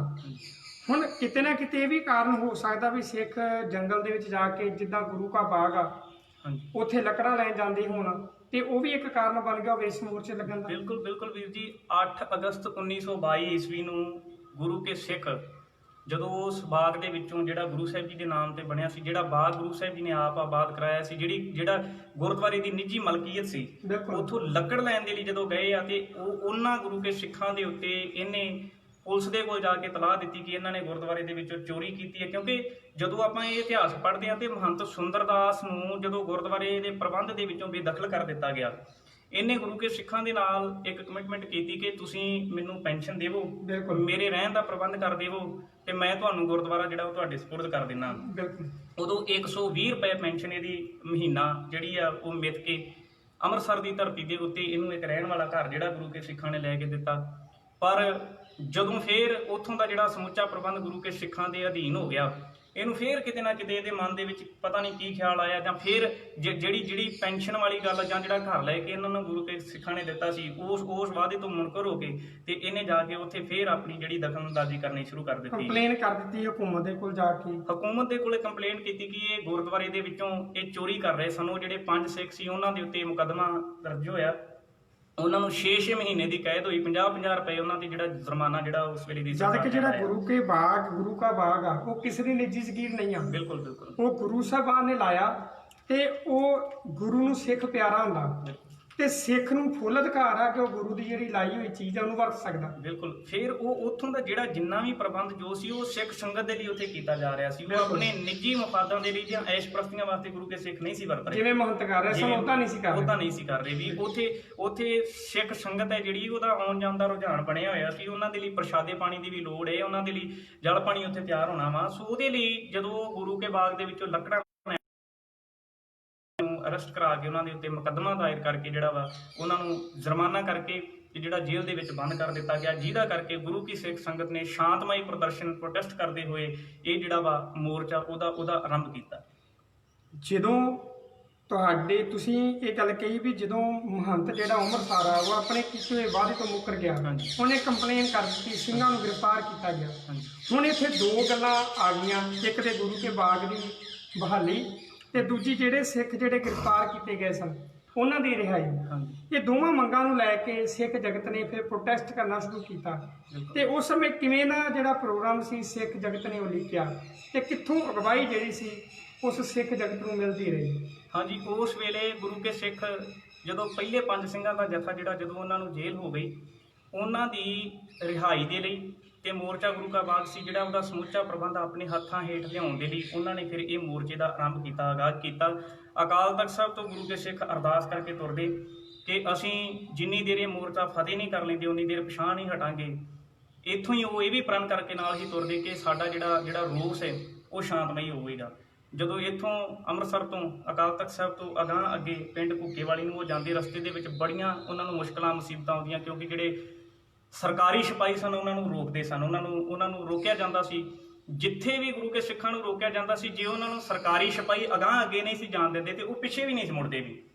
ਇਸ ਕਰਕੇ ਉਹਨਾਂ ਗੁਰੂ ਕੇ ਸਿੱਖਾਂ ਨੇ ਜਦੋਂ 5-5 ਸਿੰਘਾਂ ਦੇ ਜਥੇ ਬਣਾ ਕੇ ਉੱਧਰ ਜਾਣਾ ਸ਼ੁਰੂ ਕਰ ਦਿੱਤਾ, ਹਕੂਮਤ ਦੇ ਸਿਪਾਹੀਆਂ ਨੇ ਉਹਨਾਂ ਨੂੰ ਬੜੀ ਬੁਰੀ ਤਰ੍ਹਾਂ ਮਾਰਨਾ ਕੁੱਟਣਾ ਸ਼ੁਰੂ ਕੀਤਾ। ਉਹਨਾਂ ਦੇ ਦਸਤਾਰੇ ਉਹਨਾਂ ਦੇ ਲਾਹ ਦੇਣੇ, ਉਹਨਾਂ ਦੇ ਸਿਰ ਦੇ ਵਿੱਚ ਡਾਂਗਾ ਮਾਰਨੀਆਂ, ਜ਼ਖਮੀ ਕਰ ਦੇਣਾ, ਉਹਨਾਂ ਦੇ ਗੋਡੇ ਗਿੱਟੇ ਮੋਢੇ ਜਿਹੜੀ ਸੀ ਉਹ ਤੋੜ ਦਿੱਤੇ ਜਾਂਦੇ ਸੀ। ਇੱਥੋਂ ਤੱਕ ਵੀ ਕਿਹਾ ਜਾਂਦਾ ਹੈ ਕਿ ਜਦੋਂ ਰਸਤੇ ਦੇ ਵਿੱਚ ਉਹਨਾਂ ਨੂੰ ਰੋਕਿਆ ਜਾਂਦਾ ਸੀ, 2 ਸਿਪਾਹੀ ਵੱਡੀ ਸਾਰੀ ਡਾਂਗ, ਇੱਕ ਸਿਪਾਹੀ ਉਹ ਦੂਜੇ ਸਿਰੇ ਤੋਂ ਫੜਦਾ ਉਸ ਡਾਂਗ ਨੂੰ, ਇੱਕ ਸਿਪਾਹੀ ਉਸ ਸਿਰੇ ਤੋਂ ਫੜਦਾ, ਤੇ ਜਦੋਂ ਗੁਰੂ ਕੇ ਸਿੱਖ ਅਗਾਂਹ ਅੱਗੇ ਤੁਰ ਲੱਗਦੇ ਉਹ ਡਾਂਗ ਦੇ ਨਾਲ ਉਹਨਾਂ ਨੂੰ ਰੋਕਿਆ ਜਾਂਦਾ। ਜਦੋਂ ਉਹ ਹੇਠਾਂ ਦੀ ਡਾਂਗ ਦੇ ਥੱਲੇ ਦੀ ਲੰਘਣ ਲੱਗਦੇ ਸੀ, ਉਹ ਡਾਂਗ ਉਹਨਾਂ ਦੀ ਧੌਣ ਦੇ ਉੱਤੇ ਰੱਖ ਕੇ ਉਨੀ ਦੇਰ ਤੱਕ ਉਸ ਡਾਂਗ ਨੂੰ ਨੱਪਿਆ ਜਾਂਦਾ ਸੀ ਦੋਵਾਂ ਸਿਪਾਹੀਆਂ ਵੱਲੋਂ, ਜਿੰਨੀ ਦੇਰ ਉਸ ਡਾਂਗ ਦੇ ਦੋਵੇਂ ਸਿਰੇ ਧਰਤੀ ਤੇ ਨਹੀਂ ਸੀ ਲੱਗ ਜਾਂਦੇ। ਇਹ ਜਿਹੜੀ ਉਹ ਡਾਂਗ ਸੀ ਉਹਨੂੰ ਲੋਹਾ ਤੇ ਤਾਂਬਾ ਵੀ ਜਿਹੜਾ ਸੀ ਜੜਿਆ ਹੋਇਆ ਸੀ। ਬਿਲਕੁਲ। ਇਸ ਕਰਕੇ ਉਹ ਸਰੀਰਕ ਪੀੜਾ ਨੂੰ ਨਾ ਸਹਾਰਦੇ ਹੋਏ ਜਦੋਂ ਜਿੰਨੀ ਦੇਰ ਬੇਹੋਸ਼ੀ ਦੀ ਹਾਲਤ ਦੇ ਵਿੱਚ ਨਹੀਂ ਸੀ ਜਾਂਦੇ, ਉਨੀ ਦੇਰ ਤੱਕ ਉਹਨਾਂ ਨੂੰ ਜਿਹੜਾ ਛੱਡਿਆ ਨਹੀਂ ਸੀ ਜਾਂਦਾ। ਤੇ ਸਿੱਖ ਜਗਤ ਜਿਹੜਾ ਸਮੁੱਚਾ ਸਿੱਖ ਪੰਥ ਆ,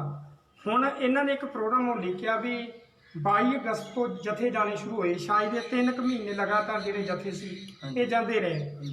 ਤੇ ਜਿਹੜੀ ਸਮੁੱਚੀ ਆਮ ਸੰਗਤ ਸੀ ਉਹਦਾ ਕੀ ਰਵੱਈਆ ਸੀ ਇਹਨਾਂ ਸਿੱਖਾਂ ਦੇ ਪ੍ਰਤੀ ਜਿਹੜੇ ਗੁਰੂ ਕੇ ਬਾਗ ਦਾ ਮੋਰਚਾ ਜਿਹੜਾ ਸੀ ਉਹ ਲਾ ਰਹੇ ਸਨ? ਹਾਂਜੀ, ਜਦੋਂ ਗੁਰੂ ਕੇ ਸਿੱਖ ਇੱਧਰੋਂ ਤੁਰਦੇ ਸਨ ਅਕਾਲ ਤਖਤ ਸਾਹਿਬ ਤੋਂ ਉਧਰ ਨੂੰ, ਜਿੱਥੇ ਸਰਕਾਰੀ ਸਿਪਾਹੀ ਉਹਨਾਂ ਨੂੰ ਰੋਕ ਕੇ ਉਹਨਾਂ ਨੂੰ ਮਾਰਦੇ ਕੁੱਟਦੇ ਸਨ, ਉੱਥੇ ਆਮ ਜਿਹੜੀ ਸੰਗਤ ਸੀ ਉਹ ਗੁਰੂ ਕੇ ਸਿੱਖਾਂ ਨੂੰ ਬੜੇ ਪਿਆਰ ਦੇ ਨਾਲ ਜਲ ਪਾਣੀ ਛਕਾਉਂਦੀ। ਜਿੱਥੇ ਵੀ ਉਹਨਾਂ ਨੂੰ ਮੌਕਾ ਮਿਲਦਾ ਵੀ ਉਹਨਾਂ ਦੇ ਉੱਤੇ ਫੁੱਲਾਂ ਦੀ ਵਰਖਾ ਕੀਤੀ ਜਾਂਦੀ, ਕਿਉਂਕਿ ਆਮ ਸੰਗਤ ਦੇ ਵਿੱਚ ਕਿਤੇ ਨਾ ਕਿਤੇ ਮੈਸੇਜ ਇਹ ਜਾ ਚੁੱਕਾ ਸੀ ਕਿ ਜਿਹੜਾ ਸਿੱਖਾਂ ਦੇ ਨਾਲ ਰਵੱਈਆ ਸਰਕਾਰ ਨੇ ਅਪਣਾਇਆ ਇਹ ਸਰਾਸਰ ਧੱਕਾ, ਇਹ ਜ਼ਿਆਦਤੀ ਹੋ ਰਹੀ ਹੈ, ਇਹਦੀ ਸਮੁੱਚੇ ਸੰਸਾਰ ਦੇ ਤੌਰ ਉੱਤੇ ਵੀ ਨਿੰਦਾ ਹੈ। ਬਿਲਕੁਲ। ਇਸੇ ਕਰਕੇ ਉਸ ਵੇਲੇ ਦੇ ਜਿਹੜੇ 200 ਕੁ ਫੌਜੀ ਜਿਹੜੇ ਸਿਪਾਹੀ ਜਿਹੜੇ ਪੈਨਸ਼ਨ ਦੇ ਤੌਰ ਤੇ ਪੈਨਸ਼ਨ ਆਊਟ ਹੋ ਸਕੇ, ਜਿਹੜੇ ਫੌਜ ਦੇ ਵਿੱਚੋਂ ਜਿਹੜੇ ਪੈਨਸ਼ਨ ਆ ਚੁੱਕੇ ਸਨ, ਉਹ ਸਿਪਾਹੀਆਂ ਨੇ ਵੀ ਜਦੋਂ ਗੁਰੂ ਕੇ ਸਿੱਖਾਂ ਦੇ ਨਾਲ ਇਸ ਮੋਰਚੇ ਦੇ ਵਿੱਚ ਹਿੱਸਾ ਲੈਣਾ ਸ਼ੁਰੂ ਕੀਤਾ ਤੇ ਉਹਨਾਂ ਦੀ ਸਰਕਾਰ ਉਹਨਾਂ ਨੂੰ ਵੀ ਨਾਲ ਮਾਰਿਆ ਕੁੱਟਿਆ ਜਾਂਦਾ, ਉਹਨਾਂ ਨੂੰ ਵੀ ਜੇਲ੍ਹ ਦੇ ਵਿੱਚ ਬੰਦ ਕੀਤਾ ਜਾਂਦਾ। ਸੋ ਇਸ ਕਰਕੇ ਆਮ ਸੰਗਤ ਨੂੰ ਵੀ ਇਸ ਮੋਰਚੇ ਦੇ ਵਿੱਚ ਬੜੀਆਂ ਚੁਣੌਤੀਆਂ, ਬੜੀਆਂ ਮੁਸ਼ਕਲਾਂ ਦਾ ਸਾਹਮਣਾ ਕਰਨਾ ਪਿਆ। ਜਿੱਥੇ ਗੁਰੂ ਕੇ ਸਿੱਖਾਂ ਨੇ, ਅਕਾਲੀ ਸਿੱਖਾਂ ਨੇ, ਉਸ ਵੇਲੇ ਦੇ ਜਿਹੜੇ ਅਕਾਲੀ ਸੀ ਉਹਨਾਂ ਨੇ ਉਸ ਪੀੜਾ ਨੂੰ ਆਪਣੇ ਸਰੀਰ ਦੇ ਉੱਤੇ ਹਟਾਇਆ, ਉੱਥੇ ਆਮ ਸੰਗਤ ਨੂੰ, ਬੀਬੀਆਂ ਮਾਤਾਵਾਂ ਨੂੰ ਵੀ, ਨੌਜਵਾਨਾਂ ਨੂੰ ਵੀ, ਜਾਂ ਜਿਹੜੇ ਫੌਜੀ ਭਰਾਵਾਂ ਦੀ ਆਪਾਂ ਗੱਲ ਕੀਤੀ ਹੈ, ਉਹਨਾਂ ਸਾਰਿਆਂ ਨੂੰ ਉਸ ਵਕਤ ਬੜੀਆਂ ਚੁਣੌਤੀਆਂ, ਮੁਸ਼ਕਲਾਂ ਦਾ ਸਾਹਮਣਾ ਕਰਨਾ ਪਿਆ। ਇਹ ਵੀ ਇਤਿਹਾਸ ਦੱਸਦਾ ਵੀ ਆਮ ਸੰਗਤ ਦੇ ਪ੍ਰਤੀ ਵੀ ਸਰਕਾਰ ਨੇ ਜਿਹੜਾ ਰਵੱਈਆ ਉਹ ਬੜਾ ਸਖਤ ਅਪਣਾਇਆ ਸੀ, ਵੀ ਜਿਹਦੇ ਵਿੱਚੋਂ ਇੱਕ ਮਿਸਾਲ ਬੜੀ ਪਿਆਰੀ ਸਾਨੂੰ ਮਿਲਦੀ ਵੀ 2 ਪਿਓ ਪੁੱਤ ਸਨ ਜਿਹੜੇ ਖੇਤਾਂ ਵਿੱਚ ਕੰਮ ਕਰ ਰਹੇ ਸਨ। ਤਾਰਾ ਸਿੰਘ ਤੇ ਉਹਦੇ ਪਿਤਾ ਦਾ ਨਾਮ ਭਗਤ ਸਿੰਘ ਸੀ, ਟੇੜਾ ਪਿੰਡ ਦੇ ਰਹਿਣ ਵਾਲੇ ਸੀ। ਕਹਿੰਦੇ ਵੀ ਇੱਕ ਗਧਾ ਜਿਹੜਾ ਸੀ ਉਹ ਰਾਸ਼ਨ ਲੱਦਿਆ ਹੋਇਆ ਸੀ, ਉਹਦੇ ਉੱਤੇ ਉਹ ਜਾ ਰਿਹਾ ਸੀ ਤੇ ਬ੍ਰਿਸ਼ਟ ਸਰਕਾਰ ਦੇ ਜਿਹੜੇ ਸਿਪਾਹੀ ਸਨ ਉਹਨਾਂ ਨੂੰ ਸ਼ੱਕ ਹੋ ਗਿਆ ਵੀ ਇਹ ਜਿਹੜੇ ਦੋਵੇਂ ਪਿਓ ਪੁੱਤ ਖੇਤਾਂ ਵਿੱਚ ਕੰਮ ਕਰ ਰਹੇ ਨੇ, ਤੇ ਉਹਨਾਂ ਨੇ ਇਹ ਰਾਸ਼ਨ ਜਿਹੜਾ ਵਾ ਇਹਨਾਂ ਸਰਕਾਰ ਦੇ ਬਾਗੀਆਂ ਵਾਸਤੇ ਭੇਜਿਆ, ਕਿਉਂਕਿ ਹੱਕ ਮੰਗਣਾ ਇਹ ਬਾਗੀ ਪੁਣੇ ਦੀ ਨਿਸ਼ਾਨੀ ਮੰਨਿਆ ਜਾਂਦਾ ਨਾ। ਸਰਕਾਰਾਂ ਦੇ ਵੱਲੋਂ ਜਦੋਂ ਵੀ ਤੁਸੀਂ ਹੱਕ ਮੰਗੋਗੇ ਉਦੋਂ ਸਰਕਾਰਾਂ ਤੁਹਾਨੂੰ ਲਤਾੜਨਗੀਆਂ, ਜਾਂ ਤੁਹਾਨੂੰ ਅੱਤਵਾਦੀ ਕਹਿਣਗੀਆਂ, ਜਾਂ ਤੁਹਾਨੂੰ ਬਾਗੀ ਕਹਿਣਗੀਆਂ, ਜਾਂ ਤੁਹਾਨੂੰ ਗਦਾਰ ਕਹਿਣਗੀਆਂ, ਹੋਰ ਪਤਾ ਨਹੀਂ ਕਿੰਨੇ ਤਖਲਸ ਤੁਹਾਨੂੰ ਦੇਣਗੀਆਂ। ਇਹ ਰੂਲ ਰਿਹਾ ਸਰਕਾਰ ਦਾ। ਕਹਿੰਦੇ ਵੀ ਉਹ ਜਿਹੜੇ ਦੋਵੇਂ ਪਿਓ ਪੁੱਤ ਸਨ ਉਹਨਾਂ ਨੂੰ ਬਿਨਾਂ ਗੁਨਾਹ ਤੋਂ ਫੜ ਕੇ ਇੰਨਾ ਤਸ਼ੱਦਦ ਕੀਤਾ ਗਿਆ ਵੀ ਦੋਵੇਂ ਪਿਓ ਪੁੱਤ ਜਿਹੜੇ ਸੀ ਗੁਰੂ ਕੇ ਬਾਗ ਦੇ ਮੋਰਚੇ ਦੇ ਪਹਿਲੇ ਸ਼ਹੀਦ ਕਰਵਾਏ। ਹੁਣ ਆਮ ਸਿੱਖਾਂ ਦੇ ਪ੍ਰਤੀ ਵੀ ਇਹ ਤੋਂ ਪਤਾ ਲੱਗਦਾ ਵੀ ਬੜਾ ਸਖਤ ਰਵੱਈਆ ਜਿਹੜਾ ਸੀ ਅਪਣਾਇਆ ਜਾਂਦਾ ਸੀ। ਇੱਥੋਂ ਇੱਕ ਗੱਲ ਬੜੀ ਸਿੱਧ ਹੁੰਦੀ ਵੀ ਅਕਾਲ ਤਖਤ ਸਾਹਿਬ ਦਾ ਜਿਹੜਾ ਰੋਲ ਆ ਇਹ ਸ਼ੁਰੂ ਦੇ ਵਿੱਚ ਗੁਰੂ ਕਾਲ ਵੇਲੇ ਗੁਰੂ ਕਾਲ ਤੋਂ ਬਾਅਦ ਬੜਾ ਵਧੀਆ ਰਿਹਾ ਕੌਮ ਦੇ ਪ੍ਰਤੀ। ਪਰ ਅੱਜ ਕਿਤੇ ਤੁਹਾਨੂੰ ਲੱਗਦਾ ਨਹੀਂ ਵੀ ਉਹ ਅਕਾਲ ਤਖਤ ਸਾਹਿਬ ਜਿਹੜਾ ਉਹ ਆਪਣਾ ਰੋਲ ਜਿਹੜਾ ਉਹ ਨਹੀਂ ਨਿਭਾ ਰਿਹਾ? ਬਿਲਕੁਲ ਉਸ ਸਮੇਂ ਦੇ ਹਾਲਾਤਾਂ ਦੇ ਨਾਲ ਜੇ ਅੱਜ ਦੇ ਹਾਲਾਤਾਂ ਨੂੰ ਆਪਾਂ ਕੰਪੇਅਰ ਕਰੀਏ ਤੇ ਸਾਨੂੰ ਇਸ ਗੱਲ ਤੋਂ ਹੀ ਸੇਧ ਲੈ ਲੈਣੀ ਚਾਹੀਦੀ ਹੈ ਕਿ ਕੱਲ ਉਹ ਇਤਿਹਾਸ ਦਾ ਉਹ ਮਾਨਮੱਤਾ ਦਿਨ ਹੈ ਜਦੋਂ ਉਹਨਾਂ ਅਕਾਲੀਆਂ ਨੇ ਅਕਾਲੀ ਲੀਡਰਸ਼ਿਪ ਨੇ ਕਿੰਨੀ ਜੱਦੋ-ਜਹਿਦ ਤੋਂ ਬਾਅਦ ਗੁਰਦੁਆਰਿਆਂ ਦਾ ਪ੍ਰਬੰਧ ਜਿਹੜਾ ਸੀ ਉਹ ਆਪਣੇ ਹੱਥਾਂ ਹੇਠ ਲਿਆਂਦਾ ਸੀ। ਸੋ ਉਹ ਜਿਹੜੀ ਜੱਦੋ-ਜਹਿਦ ਗੁਰੂ ਕੇ ਸਿੱਖਾਂ ਨੇ ਕੀਤੀ ਸੀ ਗੁਰਦੁਆਰਿਆਂ ਦੇ ਮੁਕੰਮਲ ਰੂਪ ਦੇ ਵਿੱਚ ਉੱਥੇ ਆਪਣਾ ਪ੍ਰਬੰਧਕੀ ਢਾਂਚਾ ਜਿਹੜਾ ਉੱਥੇ ਖੜਾ ਕਰਨ ਦੇ ਲਈ ਉਹ ਜੱਦੋ-ਜਹਿਦ ਕਿਤੇ ਨਾ ਕਿਤੇ ਅੱਜ ਸਾਡੀ ਸੁਰਤ ਦੇ ਵਿੱਚੋਂ ਜਿਹੜੀ ਹੈ ਉਹ ਵਿਸਰ ਚੁੱਕੀ, ਉਹਨੂੰ ਅਸੀਂ ਭੁਲਾ ਚੁੱਕੇ ਹਾਂ। ਕਿਉਂਕਿ ਜੇ ਉਹਨਾਂ ਅਕਾਲੀਆਂ ਦੇ ਨਾਲ ਅੱਜ ਦੇ ਅਕਾਲੀਆਂ ਦੀ ਅਸੀਂ ਕੰਪੇਅਰ ਇਹਨਾਂ ਨੂੰ ਕਰੀਏ, ਕੰਪੈਰੀਜ਼ਨ ਕਰੀਏ ਤੇ ਕਿਤੇ ਨਾ ਕਿਤੇ ਸਾਨੂੰ ਜਿਹੜਾ ਉਹ ਜ਼ਰੂਰ ਸਾਨੂੰ ਉਕਾਈ ਜਿਹੜੀ ਉਹ ਵੇਖਣ ਨੂੰ ਮਿਲੇਗੀ। ਕਿਉਂਕਿ ਅੱਜ ਇਉਂ ਲੱਗਦਾ ਵੀ ਇੱਕ ਵੱਡੇ ਅਹੁਦੇ ਉੱਤੇ ਬਿਰਾਜਮਾਨ ਬੰਦਾ ਜਦੋਂ ਇਹ ਗੱਲ ਕਹਿੰਦਾ ਵੀ ਗੁਰੂ ਗੋਬਿੰਦ ਸਿੰਘ ਮਹਾਰਾਜ ਨੇ ਏਡੀ ਵੱਡੀ ਰਮਾਇਣ ਲਿਖੀ, ਜਦੋਂ ਸਾਡੇ ਤਖਤਾਂ ਦੇ ਜਥੇਦਾਰ ਉੱਥੇ ਜਾ ਕੇ ਉਹਨਾਂ ਚੀਜ਼ਾਂ ਦੀ ਸਪੋਰਟ ਕਰਦੇ ਨੇ, ਕਿਤੇ ਨਾ ਕਿਤੇ ਲੱਗਦਾ ਵੀ ਇਹਨਾਂ ਵਿੱਚ ਵੀ ਮਹੰਤਾਂ ਦੀ ਰੂਹ ਵਾਪਸ ਆ ਗਈ। ਬਿਲਕੁਲ ਕਿਤੇ ਨਾ ਕਿਤੇ ਲੱਗਦਾ ਵੀ ਅੱਜ ਸਾਨੂੰ ਚਾਹੀਦਾ ਇਹ ਹੈ ਵੀ ਜਿਹੜੇ ਬੰਦਿਆਂ ਨੇ ਏਡਾ ਵੱਡਾ ਗੁਨਾਹ ਕੀਤਾ ਵੀ ਗੁਰੂ ਸਾਹਿਬ ਨੂੰ ਲਵ ਕੁਸ਼ ਦੀ ਔਲਾਦ ਕਿਹਾ, ਗੁਰੂ ਸਾਹਿਬਾਨ ਦੇ ਨਾਮ ਦੇ ਉੱਤੇ ਆਪਣਾ ਧਾਰਮਿਕ ਗ੍ਰੰਥ ਥੋਪਿਆ, ਉਹਨਾਂ ਨੂੰ ਕਿਤੇ ਨਾ ਕਿਤੇ ਅਕਾਲ ਤਖਤ ਸਾਹਿਬ ਦੇ ਵੱਲੋਂ ਤਨਖਾਹੀਆ ਕਰਾਰ ਦੇ ਕੇ ਕਿਤੇ ਨਾ ਕਿਤੇ ਧਾਰਮਿਕ ਤੌਰ ਉੱਤੇ ਉਹਨਾਂ ਨੂੰ ਸੱਦ ਕੇ ਸਜ਼ਾ ਦੇਣੀ ਬਣਦੀ ਹੈ, ਤਾਂ ਜੋ ਗਾਂ ਇਹਨਾਂ ਲੋਕਾਂ ਨੂੰ ਇਹ ਪਤਾ ਲੱਗ ਜਾਏ ਵੀ ਅਸੀਂ ਏਡਾ ਵੱਡਾ ਗੁਨਾਹ, ਏਡਾ ਵੱਡਾ ਕੁਫਰ ਜਿਹੜਾ ਉਹ ਨਹੀਂ ਤੋਲਣਾ।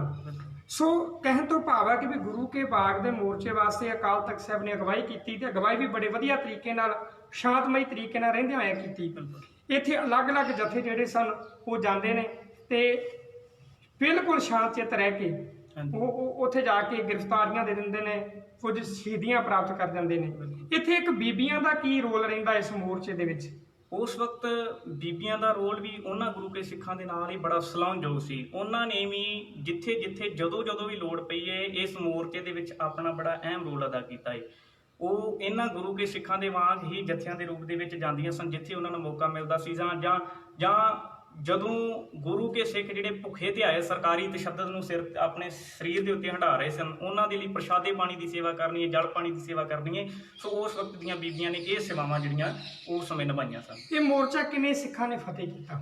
ਹਾਂਜੀ ਵੀਰ ਜੀ, ਜਦੋਂ ਆਪਾਂ ਦੇਖਦੇ ਹਾਂ ਕਿ 24 ਅਗਸਤ 1922 ਈਸਵੀ ਨੂੰ 35 ਕੁ ਸਿੱਖਾਂ ਨੂੰ ਜਦੋਂ ਬੜੀ ਬੁਰੀ ਤਰ੍ਹਾਂ ਕੁੱਟਿਆ ਗਿਆ ਗੁਰਦੁਆਰੇ ਦੇ। ਇੱਥੇ ਮੈਂ ਤੁਹਾਨੂੰ ਇੱਕ ਗੱਲ ਰੁਕਣਾ ਚਾਹਾਂਗਾ ਵੀ ਇੱਥੇ ਪੰਜਾ ਸਾਹਿਬ ਦਾ ਵੀ ਰੋਲ ਸਾਨੂੰ ਇਤਿਹਾਸ ਵਿੱਚ ਮਿਲਦਾ ਵੀ ਪੰਜਾ ਸਾਹਿਬ ਦੀ ਜਿਹੜੀ ਸੰਗਤ ਆ ਉਹਦਾ ਵੀ ਅਹਿਮ ਰੋਲ ਆ, ਉਹਦੇ ਬਾਰੇ ਵੀ ਥੋੜਾ ਜਿਹਾ ਦਰਸ਼ਕਾਂ ਨੂੰ ਜਾਣਕਾਰੀ ਦਿਓ। ਹਾਂਜੀ, ਇਸ ਮੋਰਚੇ ਦੇ ਦੌਰਾਨ 24 ਅਗਸਤ 1922 ਈਸਵੀ ਨੂੰ ਜਦੋਂ 35-36 ਸਿੱਖ ਜਿਹੜੇ ਸੀ ਗੁਰਦੁਆਰੇ ਦੀ ਹਦੂਦ ਦੇ ਵਿੱਚੋਂ ਉਹਨਾਂ ਨੂੰ ਬਾਹਰ ਕੱਢ ਕੇ ਬੜੀ ਬੁਰੀ ਤਰ੍ਹਾਂ ਕੁੱਟਿਆ ਗਿਆ, ਕੇਸਾਂ ਤੋਂ ਫੜ ਕੇ ਗੁਰੂ ਦੀ ਹਜ਼ੂਰੀ ਦੇ ਵਿੱਚੋਂ ਧੂ ਕੇ ਉਹਨਾਂ ਨੂੰ ਬਾਹਰ ਲਿਆਂਦਾ ਗਿਆ।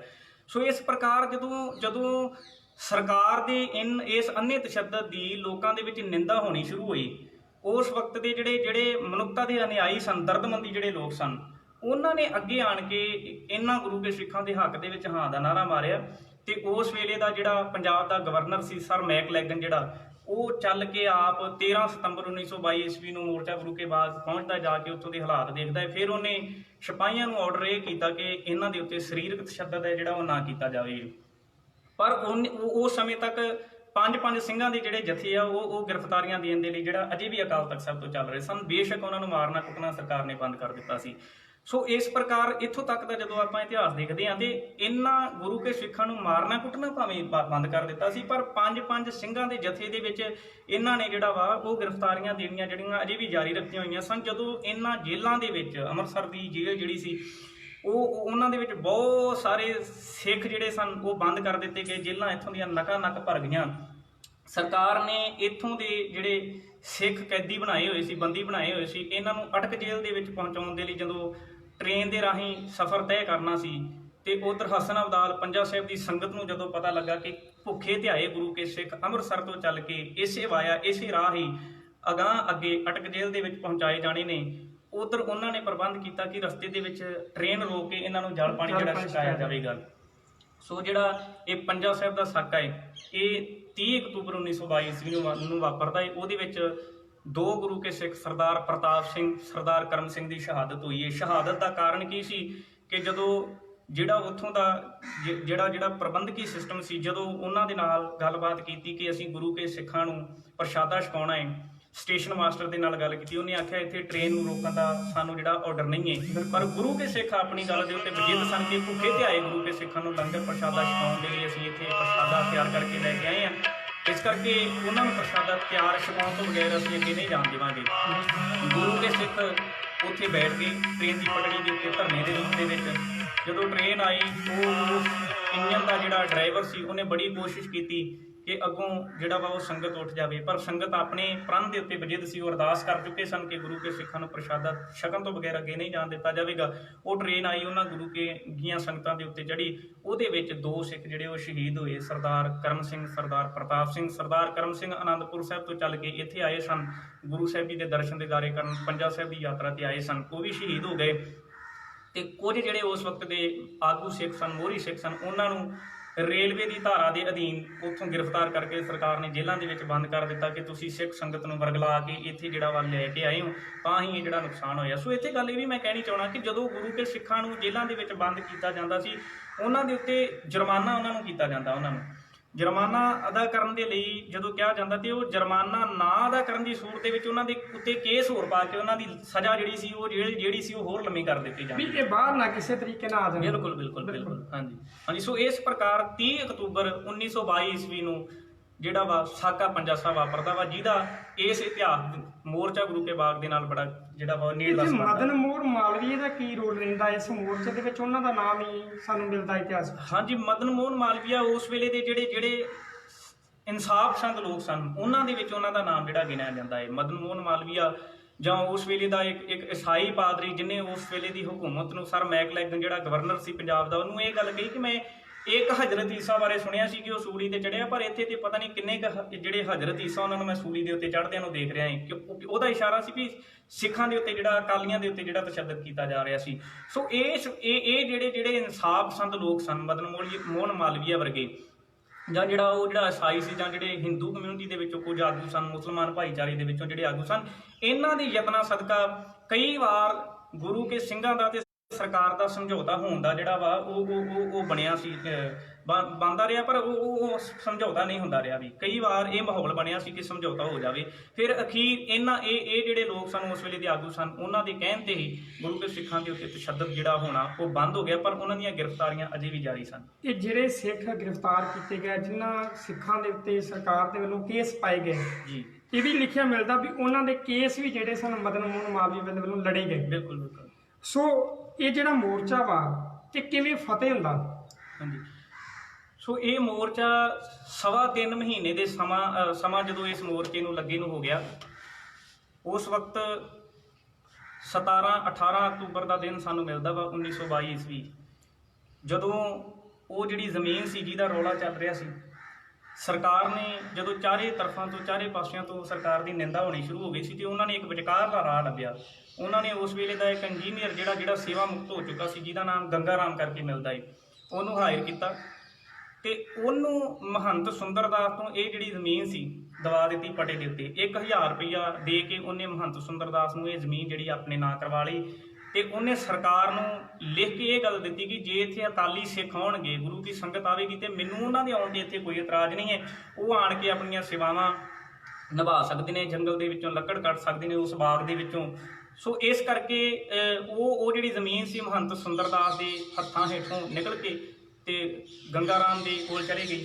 ਸੋ ਗੰਗਾ ਰਾਮ ਨੇ ਲਿਖਤੀ ਤੌਰ ਤੇ ਜਿਹੜਾ ਸਰਕਾਰ ਨੂੰ ਪਹਿਲਾਂ ਹੀ ਦੱਸ ਦਿੱਤਾ ਸੀ ਕਿ ਗੁਰੂ ਕੇ ਸਿੰਘਾਂ ਦੇ ਇੱਥੇ ਆਉਣ ਤੇ ਮੈਨੂੰ ਕੋਈ ਇਤਰਾਜ਼ ਨਹੀਂ ਹੈ। ਸੋ ਇੱਥੋਂ ਤੱਕ ਜਿਹੜਾ ਵਾ ਇਹ ਮੋਰਚਾ ਜਿਹੜਾ ਉਹ ਫਤਿਹ ਹੁੰਦਾ ਹੈ 18 ਅਕਤੂਬਰ 1922। ਉੱਥੋਂ ਦੀ ਪ੍ਰਬੰਧ ਜਿਹੜਾ ਫਿਰ ਕਿਹਨਾਂ ਦੇ ਹੱਥ ਵਿੱਚ ਦਿੱਤਾ ਜਾਂਦਾ? ਉੱਥੋਂ ਦਾ ਕੋਈ ਕਮੇਟੀ ਚੁਣੀ ਜਾਂਦੀ ਹੈ ਜਾਂ ਪਹਿਲਾਂ ਵਾਂ ਖੁੱਲ੍ਹਾ ਛੱਡ ਦਿੱਤਾ ਜਾਂਦਾ? 11 ਮੈਂਬਰੀ ਕਮੇਟੀ ਜਿਹੜੀ ਉਸ ਵੇਲੇ ਦੇ ਜਿਹੜੇ ਆਗੂ ਸਿੱਖ ਸਨ, ਉਹਨਾਂ ਦੇ ਅਧੀਨ ਇਹ ਸਾਰਾ ਜਿਹੜਾ ਵਾ ਪ੍ਰਬੰਧ ਕਰ ਦਿੱਤਾ ਜਾਂਦਾ ਵਾ। ਸਰਕਾਰ ਨੇ ਉੱਥੇ ਜਿਹੜੀ ਖੰਡਿਆਲੀ ਤਾਰ ਲਾਈ ਸੀ ਉਹਨੂੰ ਹਟਾ ਦਿੱਤਾ, ਸਿੰਘਾਂ ਦੇ ਉੱਤੇ ਜਿਹੜੀ ਲੱਗੀ ਹੋਈ ਰੋਕ ਸੀ ਉਹਨੂੰ ਹਟਾ ਦਿੱਤਾ।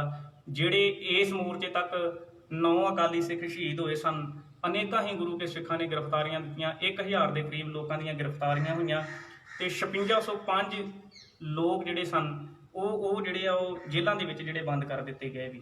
ਸੋ ਉਹਨਾਂ ਨੂੰ ਵੀ ਬਾਅਦ ਵਿੱਚ ਸਰਕਾਰ ਨੇ ਰਿਹਾ ਕਰ ਦਿੱਤਾ।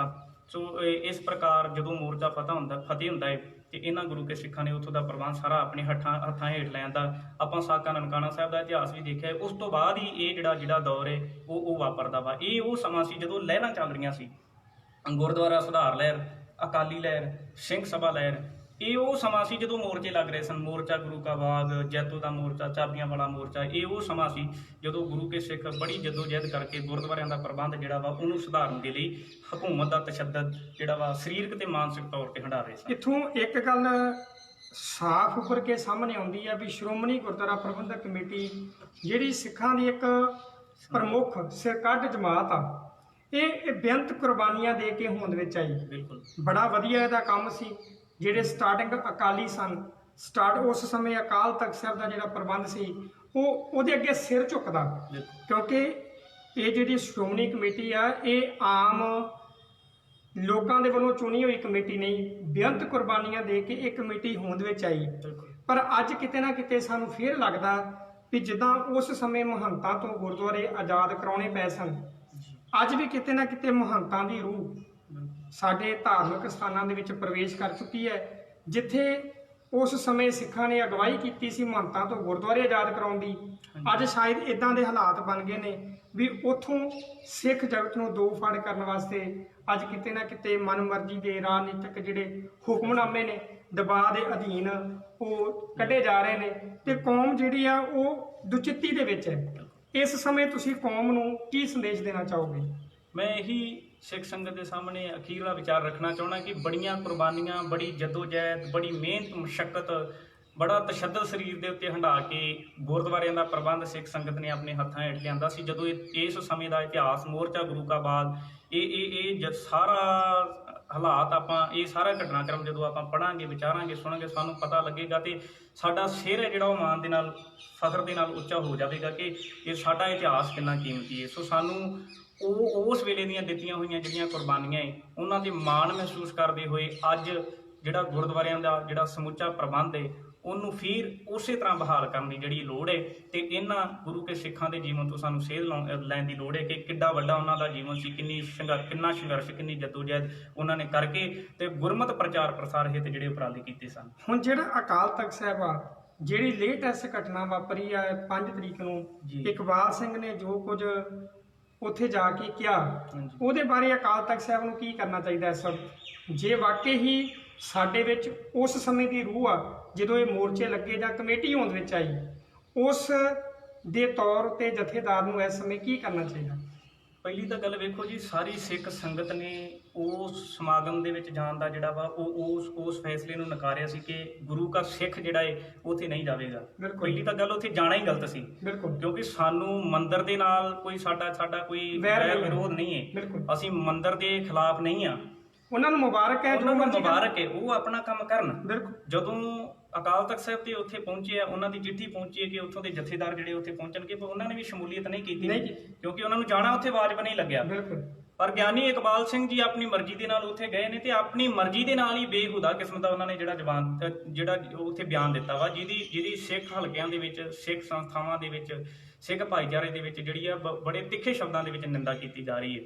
ਸੋ ਪਹਿਲਾਂ ਜਾਣਾ ਹੀ ਗਲਤ ਸੀ। ਦੂਜਾ ਬਿਆਨਬਾਜ਼ੀ ਜਿਹੜੀ ਗਲਤ ਕੀਤੀ ਹੈ, ਗੁਰੂ ਸਾਹਿਬ ਜੀ ਨੂੰ, 10 ਗੁਰੂਆਂ ਨੂੰ ਜਾਂ ਗੁਰੂ ਨਾਨਕ ਸਾਹਿਬ ਪਾਤਸ਼ਾਹ ਜੀ ਨੂੰ ਜਿਹੜਾ ਹਿੰਦੂ ਦੇਵੀ ਦੇਵਤਿਆਂ ਦੇ ਨਾਲ ਜੋੜਨਾ, ਇਹ ਗੁਰਮਤਿ ਦੀ ਕਸਵੱਟੀ ਦੇ ਉੱਤੇ ਢੁਕਦੀ ਹੋਈ ਗੱਲ ਨਹੀਂ ਹੈ। ਸੋ ਇਸ ਕਰਕੇ ਸਾਡੇ ਜਿਹੜੇ ਪੰਥਕ ਆਗੂ ਹਨ ਉਹਨਾਂ ਨੂੰ ਜ਼ਰੂਰ ਇਸ ਘਟਨਾ ਨੂੰ ਜਿਹੜਾ ਵਾ ਉਹ ਧਿਆਨ ਦੇ ਵਿੱਚ ਰੱਖ ਕੇ ਤੇ ਇਹਦਾ ਕੋਈ ਅਗਾਊਂ ਜਿਹੜਾ ਹੱਲ ਉਹ ਕੱਢਣਾ ਚਾਹੀਦਾ, ਇਹਦਾ ਸਿੱਟਾ ਕੱਢਣਾ ਚਾਹੀਦਾ ਹੈ ਕਿ ਆਉਣ ਵਾਲੇ ਸਮੇਂ ਦੇ ਵਿੱਚ ਸਾਡੇ ਲੋਕ ਆਪਣੇ ਇਹੋ ਜਿਹੇ ਬਿਆਨ ਜਿਹੜੇ ਉਹ ਨਾ ਦਾਗ ਸਕਣ ਜਿਹਦਾ ਕਰਕੇ ਸਮੁੱਚੇ ਭਾਈਚਾਰੇ ਨੂੰ ਸ਼ਰਮ ਦੇ ਨਾਲ ਜਿਹੜਾ ਉਹਨਾਂ ਦਾ ਸਿਰਾ ਜਿਹੜਾ ਉਹ ਨੀਵਾਂ ਹੋ ਜਾਵੇ। ਸੋ ਇਹੋ ਜਿਹੇ ਲੋਕਾਂ ਨੂੰ ਜਿਹੜਾ ਵਾ ਉਹ ਜਿਹੜੇ ਸਜ਼ਾ ਦੇ ਹੱਕਦਾਰ ਨੇ ਉਹਨਾਂ ਨੂੰ ਬਣਦੀ ਉਹਨਾਂ ਦੇ ਉੱਤੇ ਕਾਰਵਾਈ ਹੋਣੀ ਚਾਹੀਦੀ।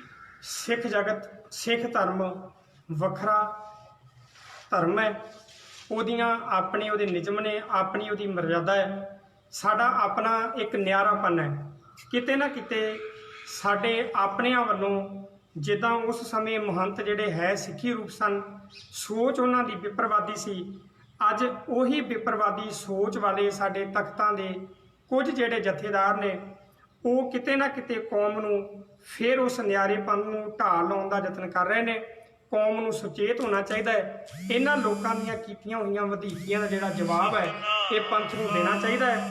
ਸੋ ਮੈਂ ਧੰਨਵਾਦ ਕਰਦਾ ਭਾਈ ਨਿਰਮਲ ਸਿੰਘ ਜੀ ਸੁਰ ਸਿੰਘ ਦਾ, ਜਿਨ੍ਹਾਂ ਨੇ ਟਾਈਮ ਕੱਢ ਕੇ ਬੜੇ ਵਧੀਆ ਤਰੀਕੇ ਦੇ ਨਾਲ ਗੁਰੂ ਕੇ ਬਾਗ ਦਾ ਜਿਹੜਾ ਮੋਰਚਾ ਸ਼੍ਰੋਮਣੀ ਗੁਰਦੁਆਰਾ ਪ੍ਰਬੰਧਕ ਕਮੇਟੀ ਵੱਲੋਂ ਸ਼੍ਰੀ ਅਕਾਲ ਤਖਤ ਸਾਹਿਬ ਵੱਲੋਂ ਜਿਹੜਾ ਨਾਨਕਸ਼ਾਹੀ ਕੈਲੰਡਰ ਹੈ ਉਹਦੇ ਮੁਤਾਬਕ ਕੱਲ ਗੁਰੂ ਕੇ ਬਾਗ ਦਾ ਜਿਹੜਾ ਮੋਰਚਾ ਹੈ ਉਹਨਾਂ ਦੇ ਸ਼ਹੀਦਾਂ ਦਾ ਦਿਨ ਹੈ। ਅਸੀਂ ਕੋਸ਼ਿਸ਼ ਕੀਤੀ ਹੈ ਆਪਣੇ ਤਰੀਕੇ ਨਾਲ ਉਹਨਾਂ ਨੂੰ ਸਿਜਦਾ ਕਰਨ ਦੀ। ਮੈਂ ਧੰਨਵਾਦ ਕਰਦਾ ਭਾਈ ਨਿਰਮਲ ਸਿੰਘ ਜੀ ਸੁਰ ਸਿੰਘ ਦਾ, ਜਿਨ੍ਹਾਂ ਨੇ ਬੜੇ ਵਧੀਆ ਤਰੀਕੇ ਦੇ ਨਾਲ ਉਸ ਇਤਿਹਾਸ ਤੋਂ ਸਰੋਤਿਆਂ ਨੂੰ ਜਾਣੂ ਕਰਾਇਆ ਹੈ। ਬੋਲਦਿਆਂ ਹੋਇਆਂ ਬੇਅੰਤ ਭੁੱਲਾਂ ਹੋ ਗਈਆਂ ਹੋਣਗੀਆਂ, ਖਿਮਾ ਦੇ ਜਾਚਕ ਹਾਂ ਜੀ। ਵਾਹਿਗੁਰੂ ਜੀ ਕਾ ਖਾਲਸਾ, ਵਾਹਿਗੁਰੂ ਜੀ ਕੀ ਫਤਿਹ।